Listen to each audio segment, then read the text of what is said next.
Hey everyone, how's it going? Aaron Rift here from NoDQ.com. Welcome to the NoDQ panel. I am being joined by my usual guests. First, he is the West Coast professor, good old JM Jeff Meacham, trivia extraordinaire. We are also being joined. Yeah, but that's a whole other video series. That's right. We are also being joined by the self-proclaimed greatest columnist in wrestling history, Mr. Virtue. Oh, in wrestling history now. Whoa.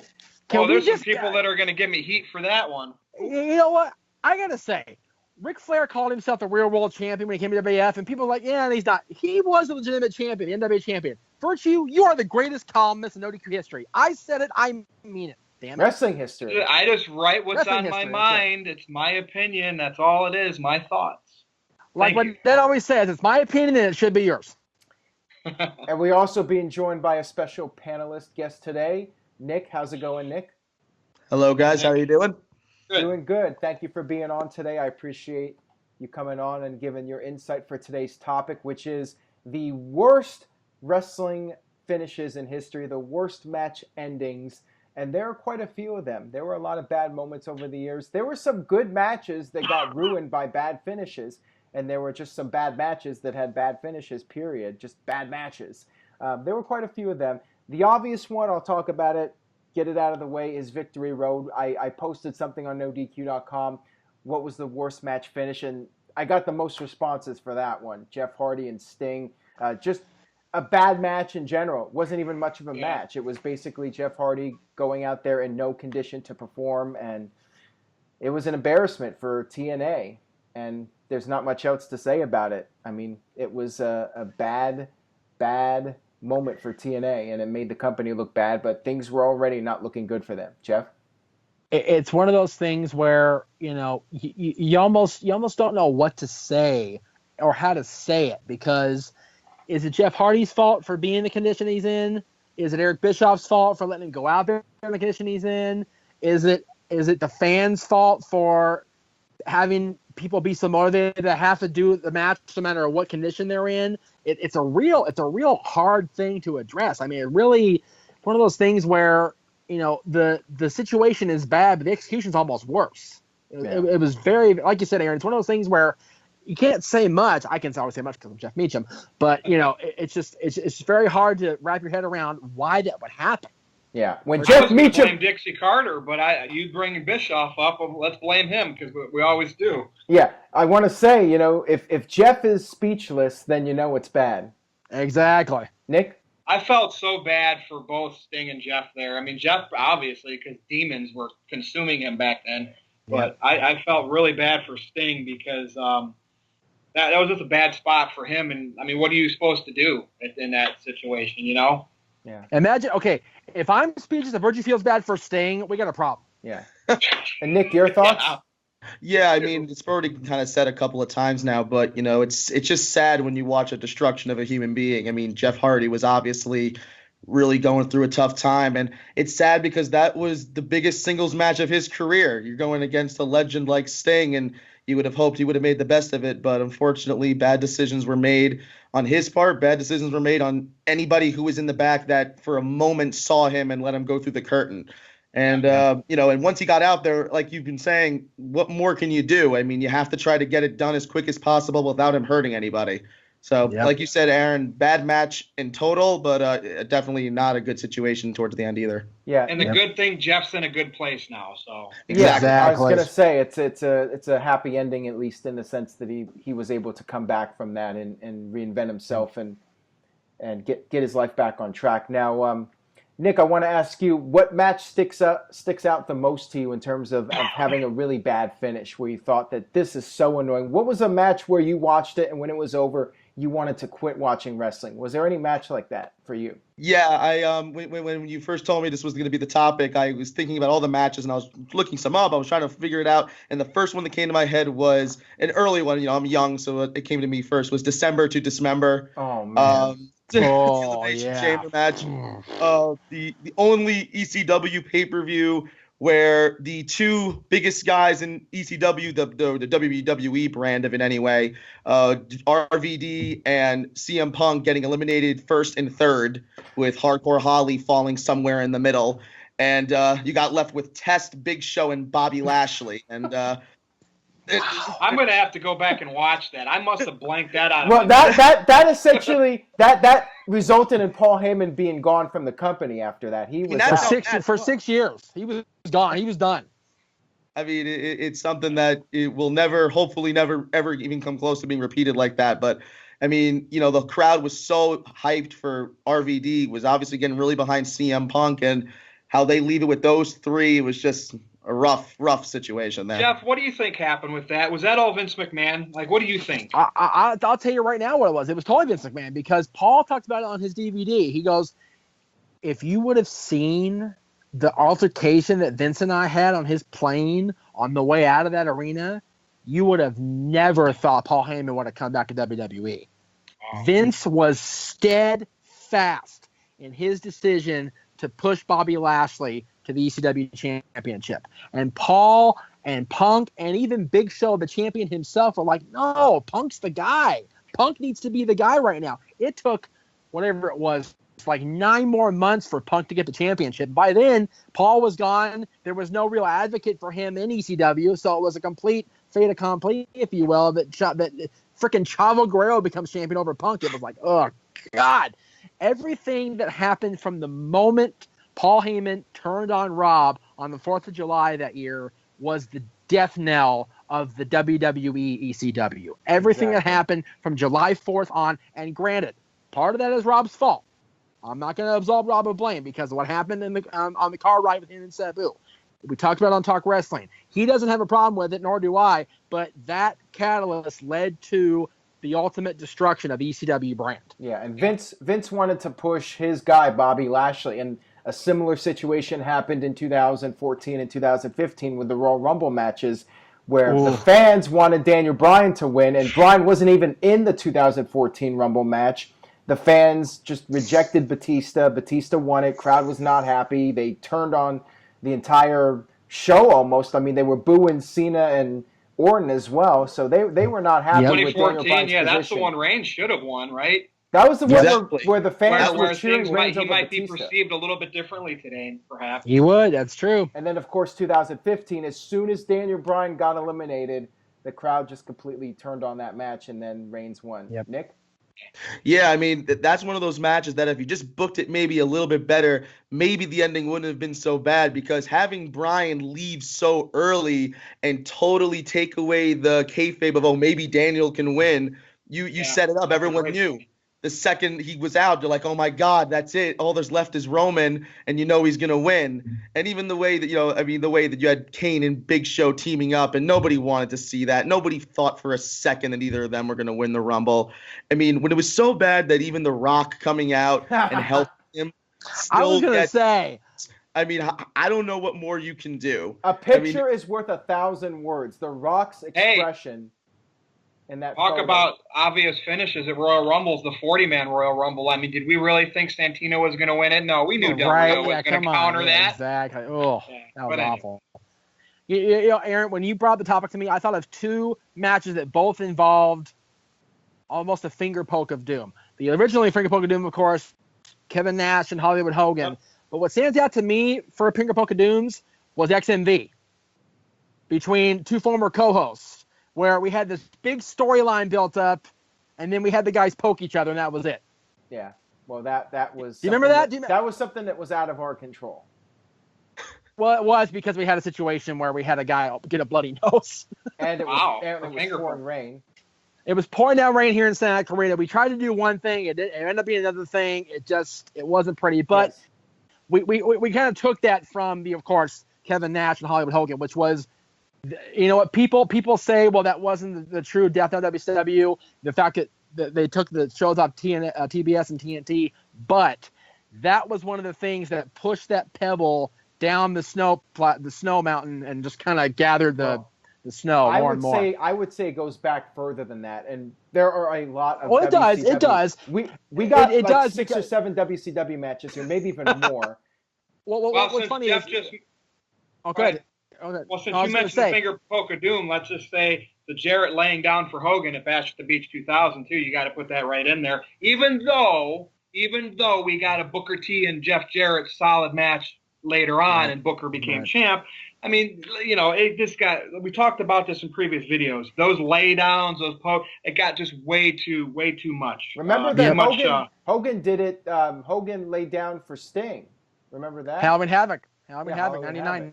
So they did that first and then did it again with Jarrett laying down for Hogan at Bash at the Beach. But I want to go back to where it all really started. To go back I know where you're going. going. Let's Starrcade go. 1997. Virtue. You Starrcade. Remember that one, right?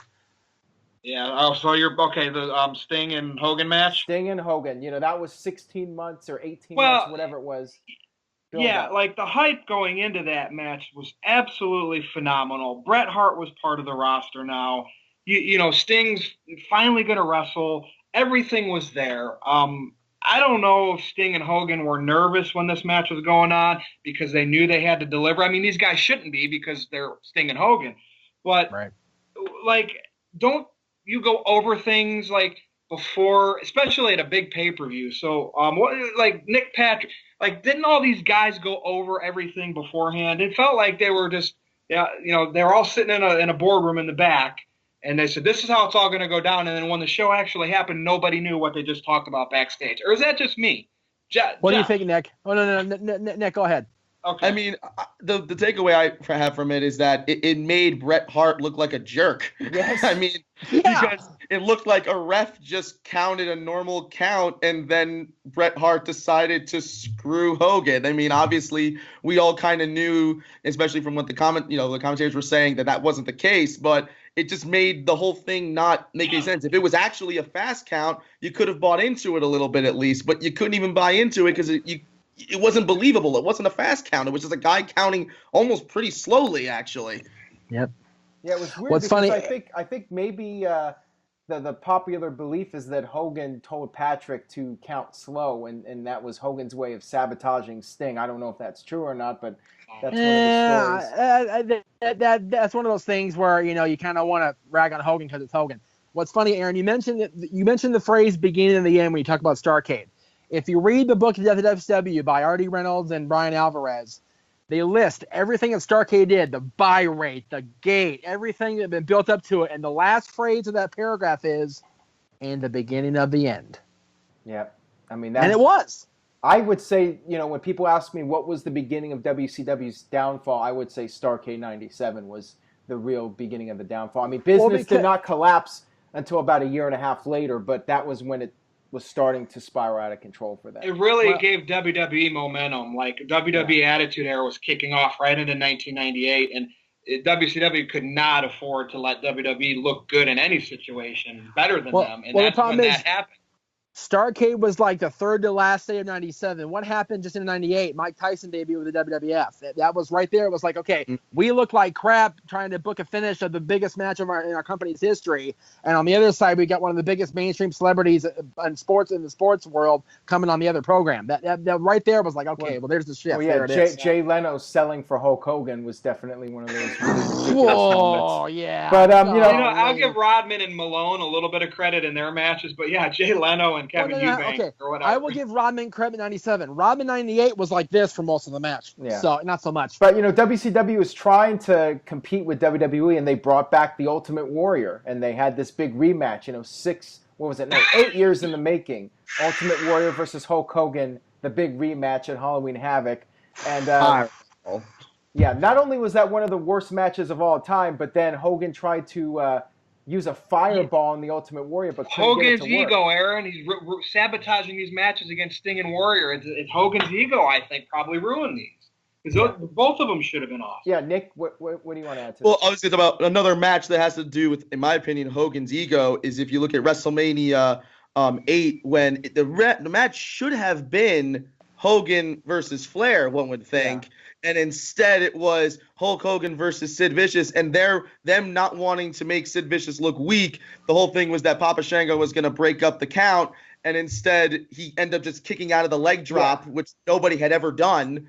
So it was just a that was a botch, I believe. I believe Papa Shango missed his cue. He missed his cue. Yeah. Right. What I'm saying is that it's someone can argue that maybe there was politics backstage that had it that match was happening at all. Maybe it should. That's a good point. That's a good point, Nick. We did get Flair and Savage out of that, though. Yeah. Well, I was going to say, we didn't bring it up last week on the show when we talked about the best finishes. Flair and Savage was a great finish. The whole the whole roll up at the tight, that was so like, oh my God, he did it. It was great. Yeah. Anyway, sorry. Off topic. Sorry about that. That's what it's about. Yeah, I wanted to talk about some more WCW stuff. 98 with Hogan and Warrior was... Poor WCW. Well, you know what? Going back earlier, there's one in 95 that I remember with Hogan and Vader at Uncensored. And the finish was Hogan. It was a strap match, and Hogan won the match by grabbing Ric Flair and touching the four corners. Ric Flair and drag, by the way. Yeah, Flair's not a participant in the match, and Hogan wins somehow. I mean, what? Yeah, even Flair in his book was like, wait, what happened?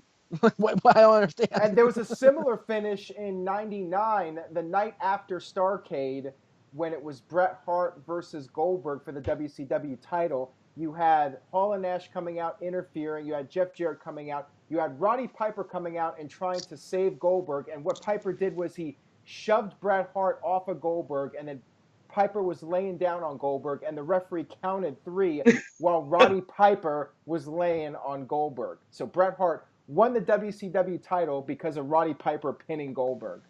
I know, that was one of those things where WCW was already going downhill by then, but the booking of NWO 2000 combined with the injuries of NWO 2000, it was horrible. Yeah. You could also mention Kevin Nash running the gauntlet at New Blood Rising. When I pull it from you, Aaron. I'm straight ripping you off right now. It was when it got to a point where he wasn't even pinning anybody. Yes. He was just kicking people, and the ref just was counting 3. Rey Mysterio gets kicked by a big boot, and then the referee just does the 1, 2, 3 with Nash just standing there. I mean, what? Oh my God! I forgot all about. I gotta go back and watch this stuff. No, again. I don't know if you should do that. It's very funny you mention that, because a few months ago I was tweeting out the fact I was reliving WCW from 2000 when the Bischoff Russo era started. Even Eric Bischoff tweeted me back, God, I'd rather do anything else but that. He said something really. While we're on the topic, David Arquette wins the WCW title, and Vince Russo wins. And Vince Russo, and everybody knows I'm a big advocate of Vince Russo, but. God, man, just not those titles, not those title changes. Well, it's funny, people will either love Vince or they'll hate Vince Russo. It's no in between. Well, Virtue. What about New Blood Rising, with the triple threat Goldberg, Kevin Nash, and Scott Steiner, where Goldberg broke the script by refusing to take Kevin Nash's powerbomb. So basically, they're admitting on national pay-per-view and television that wrestling is fake and Goldberg is breaking the script. Well, there was all kinds of issues with Goldberg and wanting to do anything that creative team was coming up for him. So I don't know did Bill ever sit down and give his real what happened with all of that? So that was the storyline. The storyline was that wrestling is fake and that they were breaking the script. Didn't Goldberg at one point during that eat Scott Hall's contract? Yes, and then the next week the contract was back intact. Okay, that's what I thought. There was so much political going backstage at WCW. I mean, if you remember, Russo was in and out twice, and they brought him in, kicked him out, brought him back. So there was a lot of whatever I want to do things going on. What about Sid? I like the new guys getting pushed, with the New Blood. I like the younger guys finally getting pushed. That's one. But it didn't work. It was too late. It didn't work. It was too late by then. Well, you're right. But at least I kind of briefly saw that attempt. Yeah. What about Sid and the leg break at Sin? Well, no, that wasn't a bad finish. That was a tragedy, is what that was. Yeah, but I mean, you had Road Warrior Animal coming out, and what a terrible storyline that was as the Mystery Man. The Magnificent Seven. And he literally I think he did a double axe handle to Sid, and then Scott Steiner pinned him. That was awful. I mean, that was awful. I mean, the whole idea was bad, but then of course Sid had no business getting up top, and he knew that. And again, it's just trying to do things that they shouldn't have done for a buzz. That's what WCW 2000 was. Yep. I especially loved the video packages after the triple threat match, after Goldberg went off the script, and like they were hyping up like Goldberg's gone off the script. Now he's totally unpredictable. It's like, wait, so what was happening beforehand? That was all right. fake. That was all Was fake. he? But that off the script stuff worked a little. I mean, I don't know. What was that early TNA days? SEX.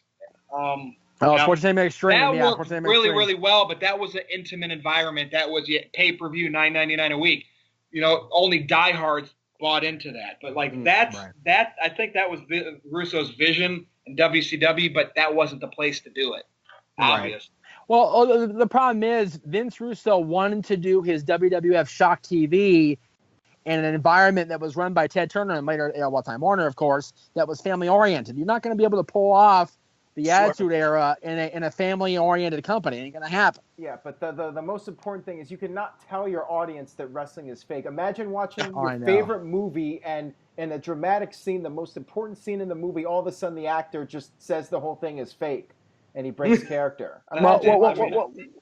What's funny is you mentioned that about wrestling being fake. I was watching the SummerSlams during the SummerSlam countdown I was on, and they talked about when WWE came back to New Jersey, and they talked about the fact that the governor of New Jersey had lifted the tax on the business because Vince had said, okay, it's fake. You know that, right? And everybody was like, dude, Vince out of the business. Oh, my God, it's heresy. What Russo did in 2000 was way worse. Way worse. Yeah. Are we done with WCW yet? I think I've said everything. I mean, we could go in a lot more different areas with WCW, but I think I've said all the top ones, unless there's anything else you guys want to bring up. I think it gets to a point where there's just too many. Yeah, I think we're going to torture ourselves. I think we peed on the grave enough. Let's move on. Okay. Well, I'm thinking of WWE matches that had really bad finishes. One that I was not a fan of was from the 2003 SummerSlam, the Elimination Chamber. So in a way, this is still somewhat related to WCW because it does involve Goldberg. So Goldberg came in, and WWE was not really utilizing him properly when he came in. But then for the Elimination Chamber 2003, for a few minutes, Goldberg was like the old Goldberg. People wanted to see Goldberg the ass kicker, and Goldberg was in that chamber match. He was destroying people, eliminating one person after another, and then Triple H hits him with a sledgehammer and pins him. And to me, that was just a terrible finish because Goldberg was on the verge of being the old Goldberg again, and they blew it by having Triple H beat him with the sledgehammer. Was not a fan of that at all. Virtue, your thoughts? And that's Triple H being Triple H. I mean, back then he was a performer, but he was married to Stephanie, and I have a couple of Triple H ones I would like to mention. Not married to Stephanie yet. Not married to Stephanie yet. No, but they were obviously. Weren't they married in 2003? I don't remember. October. Okay. See. Look at Mr. Trivia here. Mr. Trivia. Anyway, expert, but you're supposed to know. But yeah, Triple H. I'm going to pass this one on to Nick because my answer is Triple H, not a surprise.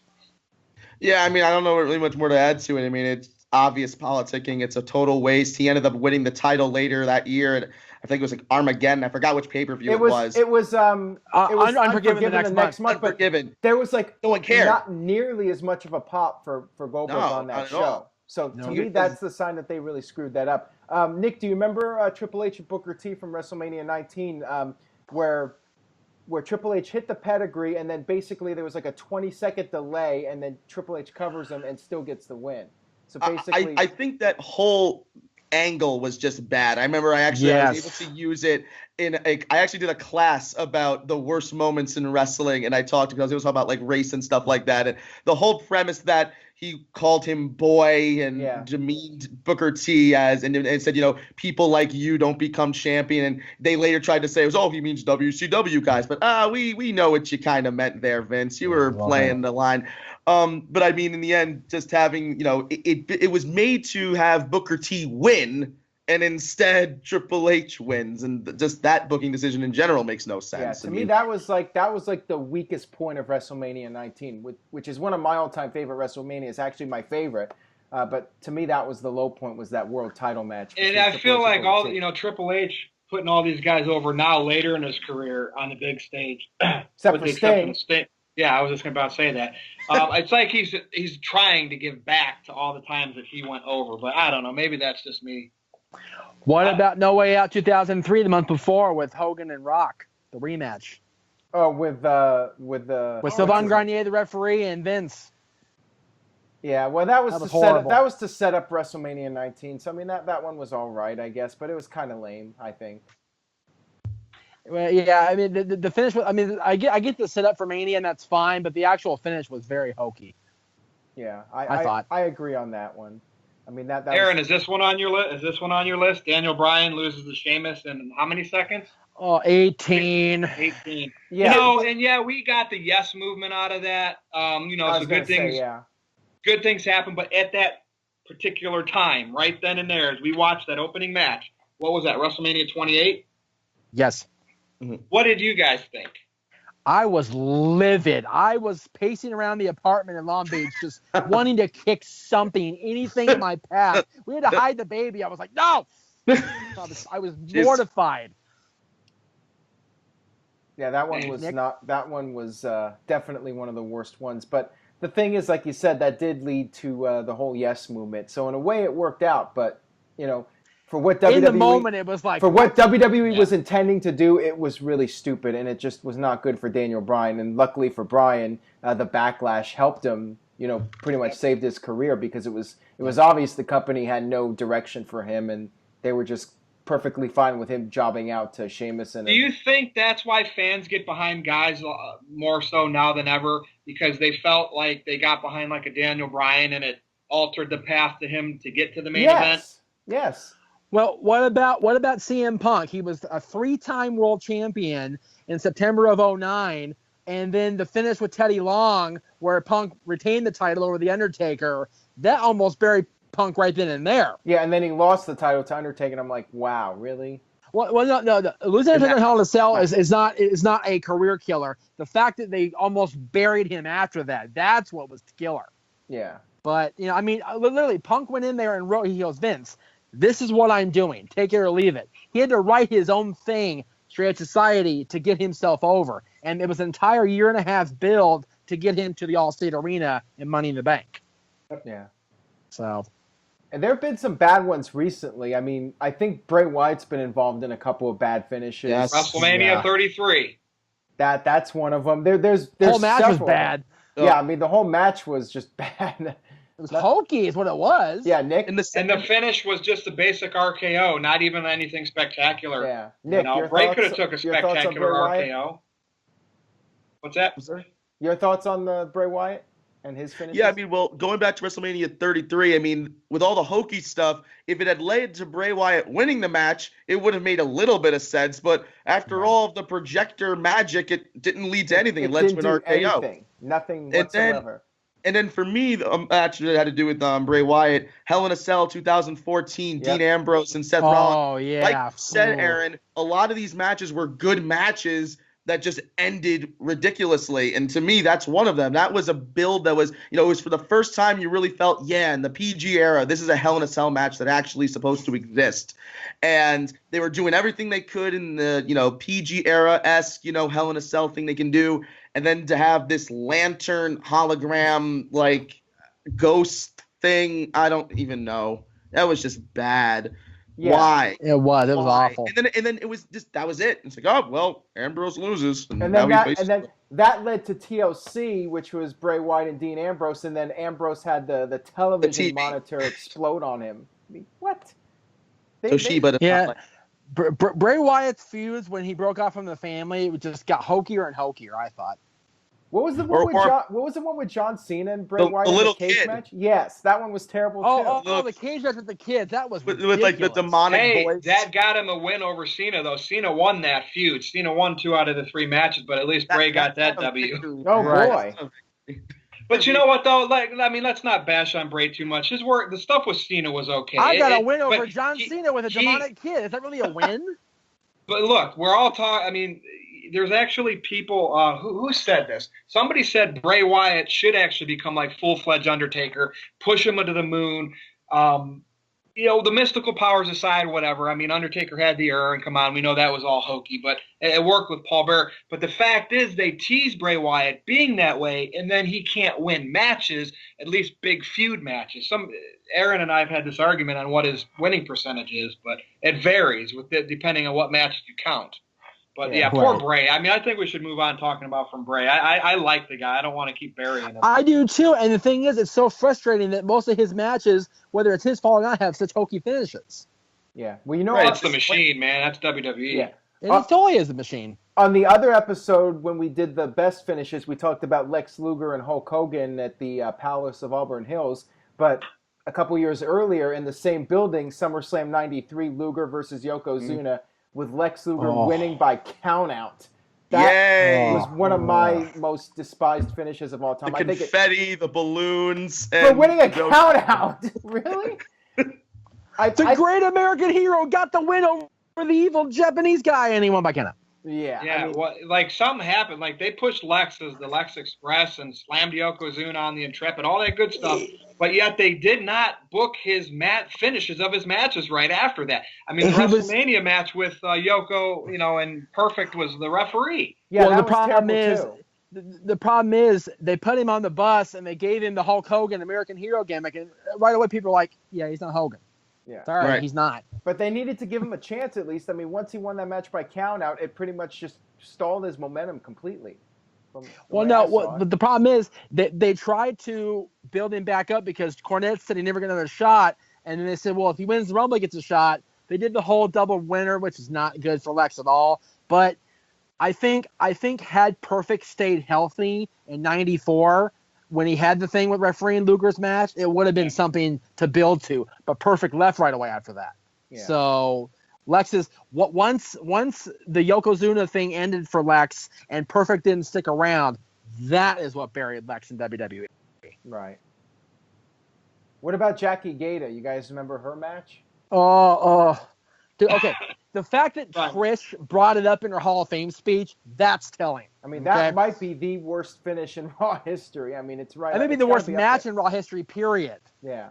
Maybe in WWE history. Like, seriously. That is right up there. There's a more recent one I wanted to bring up. Miz and John Cena from WrestleMania 27, which was basically an advertisement for Rock versus Cena at WrestleMania 28. The Miz was just a complete afterthought. I mean, the whole match, what was it? They wrestled for a couple minutes. They brought on the outside, and they both got counted out at WrestleMania. The Rock comes out, restarts the match, and then, you first, Nick.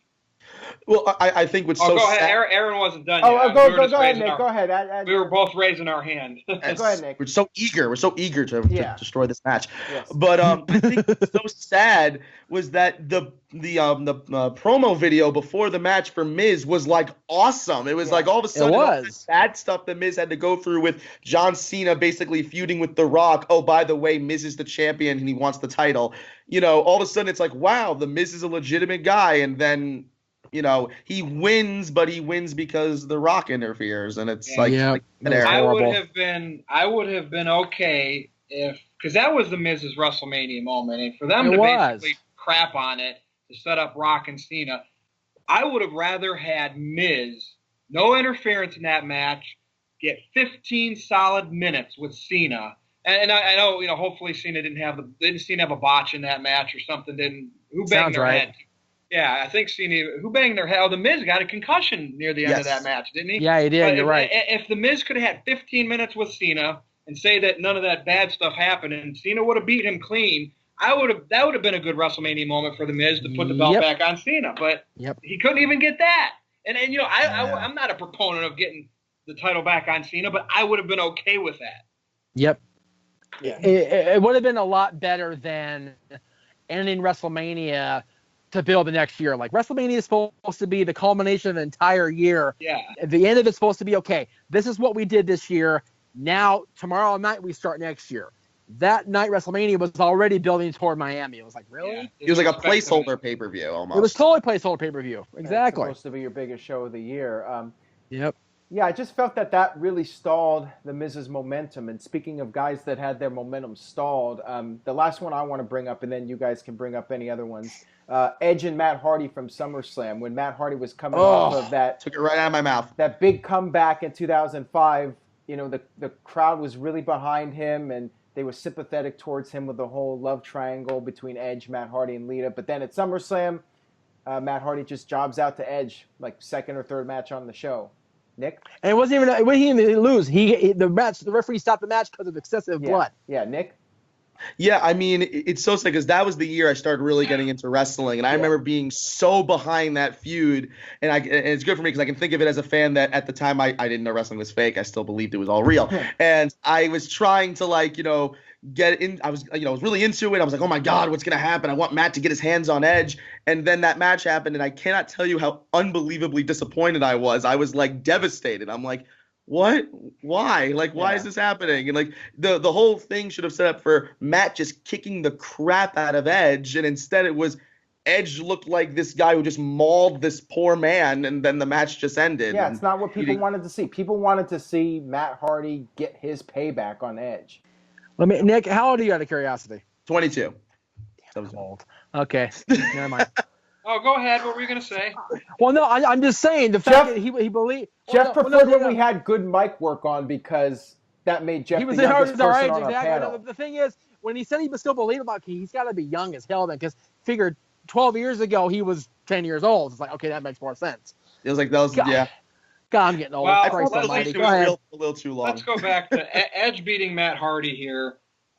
Vince McMahon's vision was to make Edge a big top star. I mean, Matt Hardy was not even going to be considered that. So, I mean, Vince, we know how he operates because we've been wrestling fans of his product, and we see how he treats his top main event. And and I like Edge, and I'm glad he went on to win the title. How many times, Jeff? 11 times world champion. And I loved his match with Jericho at WrestleMania. And it was good. I liked Edge, but he was pushed really hard by the machine. Yeah, it just killed his momentum. It really hurt Matt Hardy's momentum when he had it, and that's what's really unfortunate. I think of a couple other guys like, 2010 Team Cena versus Team Nexus, when Nexus basically lost their momentum in that match, and Damian Sandow cashing in Money in the Bank and losing to John Cena. And some would argue even recently with Baron Corbin losing the Money in the Bank match. Well, it's funny. Well, but people are so adamant about Corbin and the fact that he's got screwed. Damian Sandow was the first guy to cash in and lose completely 100% clean. Yeah. Was that before Cena, though? Didn't Cena cash in and lose? Cena cashed in at Raw 1000, but he didn't lose. He won the match by disqualification because of visual interference. Right. Sandow was the first guy to cash in and lose the fall himself. John Cena. Why you're the trivia guy. And seriously, it buried Sandow and elevated Cena for no friggin' reason because he was already the world champion. It was terrible. And Corbin losing this year, we'll see what happens with Corbin going forward. But the fact we all said it on the pay-per-view wrap-up show, Corbin and Mahal and Rusev are all in deep doo-doo. Yeah. Definitely. I mean, I think Corbin losing, it was just sad because you knew it meant that they were totally not going to go in the direction of making Corbin the monster heel. Yep. And, and again, it was another one of those situations where John Cena looked like a jerk. Like, it was kind of like the explanation of, John Cena's a good guy stopping the bad guy. But afterwards, like, he's laughing at him. It's like, wait, isn't Cena supposed to be like the goody two-shoe? Like, but I guess not. Who knows? Yeah. Any other ones you guys want to add? Yeah, this led to a lot of great stuff actually, but why aren't we bringing up the Montreal Screwjob? That was a finish. You know what? Tell me why I should not bring this up as one. Because it wasn't a bad finish in the sense of, it was a scripted finish to a match that had been built and built and built. It was built and built, but this was a legitimate occurring in the middle of a scripted pay-per-view, and it was at the end. I guess can't we be mad that it ended up like that? Well, mad at Brett. I'm mad at Brett for this, and I love Brett over his career, but come on, you are an actor in a play. I don't care if it's in your hometown. Love the business. Lose the belt to Shawn. Move on. I think maybe his WCW career could have been better. I don't know. I mean, maybe that's all irrelevant, but I'm mad at Brett for not agreeing to do a finish. You know, I'm more mad at Brett for one of two reasons. Either the fact that he said all those years he would never turn Montreal into a storyline, and he did in 2010, or the long-standing theory that we've all been worked for 20 years. That it was one big work. Yeah, and say it was real, though, and it wasn't a work. Take one super kick and lose in your home country and go out. That's what a worker does. But it's the thing is, forget wrestling's kayfabe? Right, but if you read both accounts between Brett and Shawn, and of course Meltzer's account of it, the fact was Shawn Michaels had continually disrespected Brett, and Brett had disrespected Shawn the character. Shawn disrespected Brett the man. That was Brett's contention, and Brett had told McMahon and Shawn and everybody else, let me win this match on a pay-per-view that would go out on pay-per-view on a high note. I will walk into Raw where everybody can see it. Not just pay-per-view audiences, but everybody can see it. I will hand you the damn belt. And Vince refused to see that because he was so convoluted to the fact that Alundra Blaze had walked out on WWE and threw their belt in the trash. Well, when was Brett's contract up? That night at Survivor Series? No. Couldn't they have done a one pay-by appearance ahead of time so Vince could guarantee Brett would be there?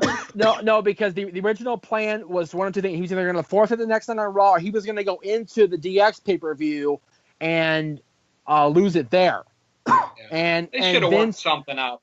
But the thing, because he was supposed to start on Nitro December, whatever it was, 15th or whatever it was, the third Nitro in December, and he was supposed to lose the title the previous weekend, the 7th and the December 7th at the DX pay-per-view, and Vince refused to go there. All right, we blame Vince then.